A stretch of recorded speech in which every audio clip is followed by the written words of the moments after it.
on Odyssey. Now, from the Signature Bank Studios, this is Chicago's Morning Answer with Dan Proft and Amy Jacobson.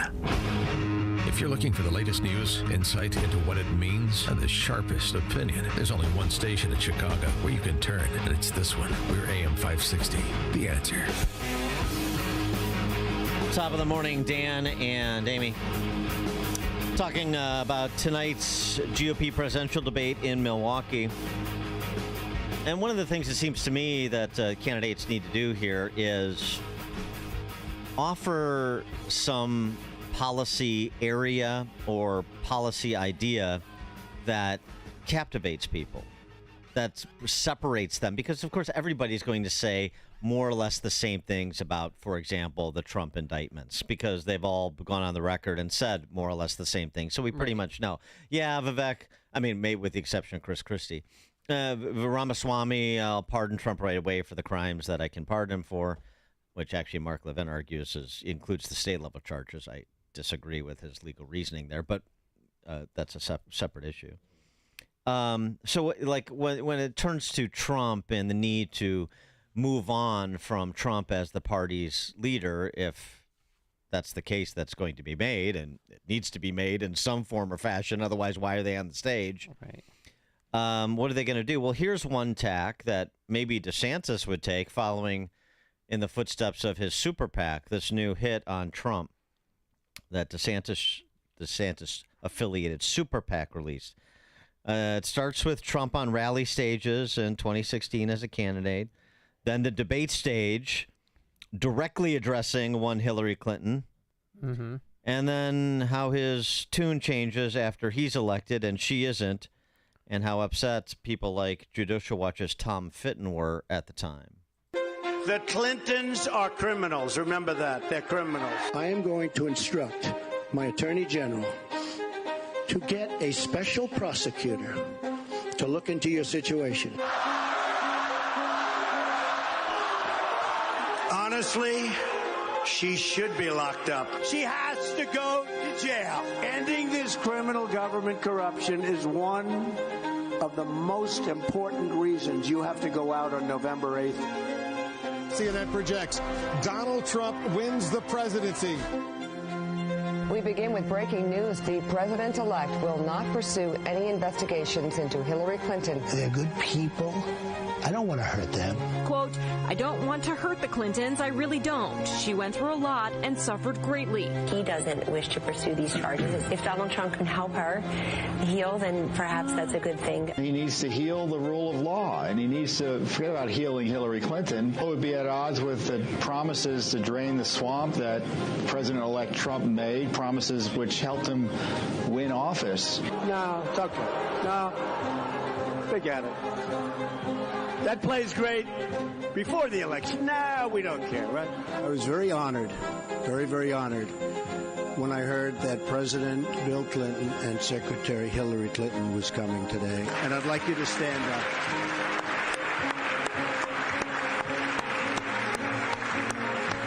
I have a lot of respect for those two people. We all want the same thing. We're all good people. We call her beautiful Hillary now because, you know, that one's over with.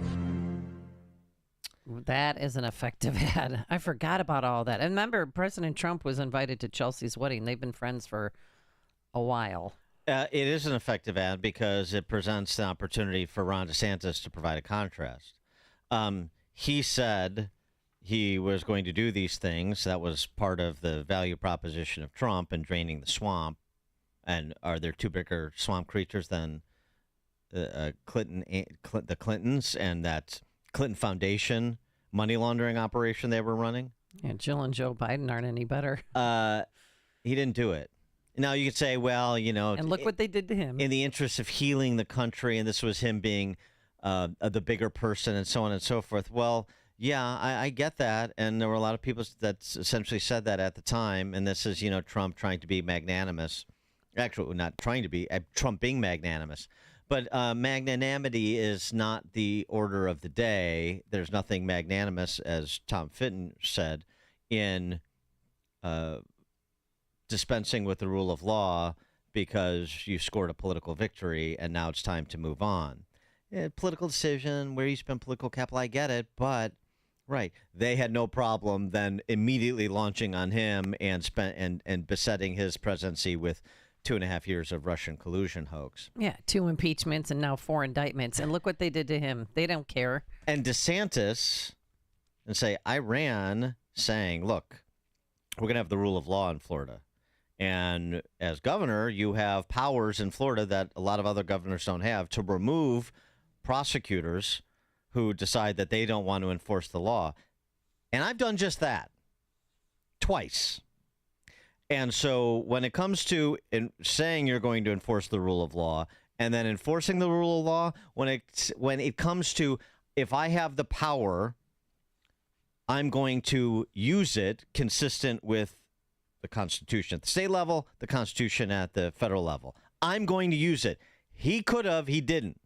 And you believe he's going to use it if he's reelected against Biden Incorporated? Or are we going to have another one of these moments? Let me tell you right now, if I'm elected, we're not going to have another one of these moments because we're going to hold the Biden family and anybody in their orbit accountable under the law, consistent with the power the President, Department of Justice has, consistent with the Constitution. That could be a moment for DeSantis. Yeah. Trump, that ad makes Trump look like a fool because he believed them and he was so kind. And then they turn around and just did what they did to him. It also speaks to an idea that, it's the classic story of the outside guy becomes the inside guy. And then when he's the inside guy, he wants to be accepted by the inside people. Mm-hmm. For more on all this, pleased to be joined by David Drucker, senior writer for The Dispatch, author of In Trump's Shadow, The Battle for 2024 and the Future of the GOP. And David, you're already up there in Laverne and Shirley land, aren't you? I am. All right, great. Just to the point I was making, I guess first sort of DeSantis and how he handles Trump, because that may be the moment where he starts to potentially re-energize interest in his campaign. Do you think that, or is it going to be another issue that DeSantis is banking on capitalizing upon to captivate the GOP primary voters? Well, I mean, listen, I think you guys make some good points about the importance of distinguishing yourself on key issues and, finding ways to contrast yourself with Trump. Obvious parts of any successful debate. But I think what DeSantis has to do, and any of them have to do, is distinguish themselves as leaders. And this is sort of an amorphous, emotional feeling that you give to a voter that you can lead, that you can fight the enemies that need to be fought successfully, that you can stand up to political opponents and pressure that comes with the job, that comes from foreign adversaries and domestic political opponents. And, what we've seen from Trump and his success in the Republican Party is it's true that, he is where he needs to be, when he needs to be there on key issues like gun rights and abortion and things like that. But ultimately, one of the reasons Republicans have had trouble overtaking him in this primary and generally over the past, several years is that, for a lot of voters, it always comes back to this idea that nobody can fight the man like Trump. Nobody can stand up to pressure like Trump. And all these other Republicans are really great and really smart, but, when it comes down to choosing a president versus a cabinet official, or choosing a president now versus, when Trump is termed out of office, if he gets a second term and were to actually be termed out, well, then we'll look at these other people. But right now, Trump has the most leadership qualities that I want, and all of these things that we discuss about inconsistencies with the Clintons and inconsistencies with certain campaign promises from 2016. People are like, yeah, well, that's true, and yes, he was friends with the Clintons, and yes, he was a Democrat, but none of these things are really as important to me as the leadership that he brings to the table compared to other Republicans running for president. Do you think people are still upset that he's going to be a no-show tonight? I mean, you're going to have an audience of possibly 30 to 50 million people. Well, a lot of people are still candidate shopping. Yeah, I don't think they care. I think they're giving him a pass. I think when you're consistently above 50% in the polls, it means that you got a lot of support. And strategically, it may turn out that skipping this debate was a mistake. But in the moment, I think it's the right strategic decision to skip it because he's right now in the position of being a quasi-incumbent. And so he skips the debate, which protects him against errors, and he gets to let DeSantis be the biggest target on the stage. So let them all beat up on him, which is what Trump is doing, and make it even tougher. And, look, if DeSantis has a mediocre night, never mind a bad night, people will say, look, Trump wasn't even there and he still couldn't really get it done. So, I think it serves Trump's purposes strategically. Again, could turn out to be an error down the line. But, I think most Republican voters right now are willing to give him a pass, at least for this debate. We'll see how they feel about the next one. Well, right. And he'll take the same position. I mean, if things start to tighten up, even in the early states, then he may feel more compelled to make one of the subsequent debates. What about just thinking about the foreign policy issues on the table? This would seem to me an area where Nikki Haley or Tim Scott, members of Congress, would maybe try to separate themselves from people who haven't had to make these decisions as an elected official per se. We had the authors of this new book about the Afghan withdrawal called Kabul, Jerry Dunleavy and a former Army captain who was a Bronze Star recipient. And they detail how there are still Americans who want to get out of Afghanistan who have been left behind, in addition to, and this is now Wall Street Journal op-ed as well, at least 218 Afghan partners have been murdered, according to this report from the UN. Some were taken to detention facilities and killed in custody, while others taken to unknown locations and killed, their bodies dumped or handed over to family members. And, of course, as is also detailed in this book, there's many more interpreters who fought and aided American troops who want to get out too, and we haven't kept our promises. So you had those Gold Star families testify before the ISA committee just a couple of weeks ago. You've got these reports of both Afghan allies and Americans still behind enemy lines effectively. And you've got the United States providing billions in support to NGOs that are essentially controlled by the Taliban. This seems to me like somebody could have a "what the hell are we doing" moment, and let me tell you what I'm going to do as president to address this. Well, yeah, possibly. Sometimes presidential candidates are able to have breakout moments on foreign policy issues. Sometimes they're the source of gas. The interesting but thing, I mean, sorry to interrupt, but I mean, to your point about this needing to exude leadership, this is where you sound like a commander in chief who's going to make sure America keeps her promises to Americans as well as our allies. And here's what we should do now to rescue people that are still behind enemy lines. Number one, we're going to stop funding the Taliban. Number two, number three, we're going to do X, Y, and Z. It just seems like it could be a leadership moment. It could be, but I don't really think the candidates will disagree on that topic generally. When the issue you just laid out, what I would say though, and this is can be a minefield for Republicans these days, is Republican voters, or at least the base of the Republican Party, I should say, is very hesitant to support any kind of military intervention anywhere for any reason. Sort of flipping from what the Democratic Party and the Republican Party was years ago. And so the minute you say, I'm going to do something about it, it's going to be like, well, then how? Well, if you're going to really do something about this, we're going to send in troops. We're going to take back the Grom. We're going to set up a base, and we're going to start picking people off, picking people up. And I don't know that any one of these candidates wants to commit to redeploying troops to Afghanistan, given how voters felt about that. They don't like the way we left, but the idea of getting out, if it had been done competently, was popular with the base and the sort of the energy of the party that's behind Trump in the base. And so I don't know anybody that's going to want to go there. Mm-hmm. Do you think all the candidates have the same position on border security? Yeah, I mean, more or less. I mean, there are differences, there are nuances, like how much wall do you need, how much technology do you use, should you deploy federal military troops versus just National Guard or Border Patrol. But in general, they're all going to talk about cracking down on illegal crossings, cracking down on interior security and hiring of illegal immigrants. So that's one where you could distinguish yourself from a policy perspective. But again, most of these candidates are going to broadly agree on the deal breakers. Although who knows, we could see a surprise from some of them. Vivek Ramaswamy has consistently said that he opposes federal legislation to limit abortion rights.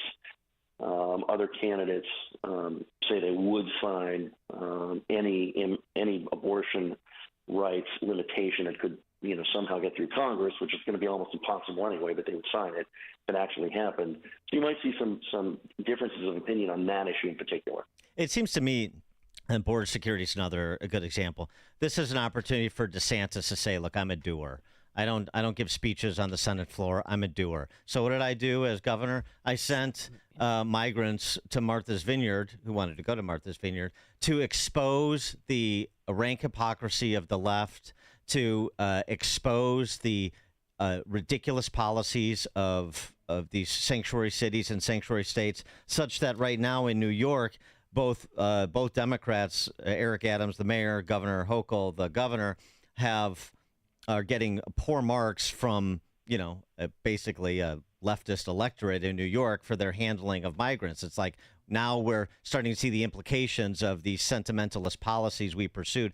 And, this is what I did as governor. I expose the left's hypocrisy and the folly of their positions so that we can advance our policy. I do things. I don't just talk about it. And he also sent the Florida National Guard to Texas to help out. Yeah, look, I think that helps. I think I think the fact that he can point to a record of accomplishment, not just a record of proposals, can help. But again, I think especially with these kinds of events, voters they judge different candidates differently. Governor DeSantis is a governor. They would expect him to have accomplished things. Other candidates that haven't been in office, they wouldn't expect them to have a record of accomplishment. They understand that all you can really say is what you would do. And being an outsider, you get a lot of chits these days for not being a part of the system, not being elected to any office. So again, there's a lot of opportunity for DeSantis, but there's also a lot of opportunity for his competitors. I'm curious, and regardless of polling and everything else, if somebody we don't expect or haven't talked much about is going to have a breakout night, then you see what breakout means. Do they really pop in polling? Does their fundraising really pop? Are they all of a sudden talked about in a different way? And I'm curious if somebody that we're not talking about, just a curiosity, is going to end up owning the stage. Time is really a big deal, guys. When you have a debate stage with so many people, it's not enough to not make mistakes. It's not enough to say a few good things. You have to have a lot of talk time. You have to grab it. You have to own it. If you're not talking for long stretches, if you end up disappearing in the debate, that's just as good as a gas. It's just as good as blowing it. Yeah, and it was interesting because we talked to Brett Baer on Friday, and he said, there's the structure, but we're going to try to, let them go back and forth when there are moments where it makes sense that a couple or few candidates are having a back and forth on a particular issue. We want people to see that. So there are opportunities if you want to be aggressive, but then you also have to be careful not to be too aggressive to have those exchanges that may benefit a candidate or two. Yeah, it can be a delicate balance. I don't do this for a living. I'm just a color commentator, but over the years, the candidates in these formats that grab a lot of time have a better chance of being presumed to have done well by viewers. Forget us, but by voters than not. If one candidate gets 20 minutes of airtime because that's how long they talked, and they will keep these stats, we'll get them later, and the other candidate gets 10, it can be really difficult to come out of this accomplishing what you wanted to. He is David Drucker, senior writer for The Dispatch, author of In Trump's Shadow, The Battle for 2024 and the Future of the GOP. David, thanks for joining us. Enjoy the debate up there in Milwaukee. Thank you. Thank you. And he joined us on our turnkey.pro answer line. There's only one radio show in Chicago talking about today's biggest stories and telling you what they really mean. That show is this one, Chicago's Morning Answer on AM 560, The Answer. Signature Bank is Chicago's fastest growing independently owned business bank. It's a bank where relationships still matter. I'm Dan Proft, and I know this because Signature Bank is my business bank. Hi, I'm Tony Dreyfus, founder and president of Metropolis Coffee Company and a proud new customer of Signature Bank. We're a 19-year-old specialty coffee roaster located in the heart of Chicago. Some of your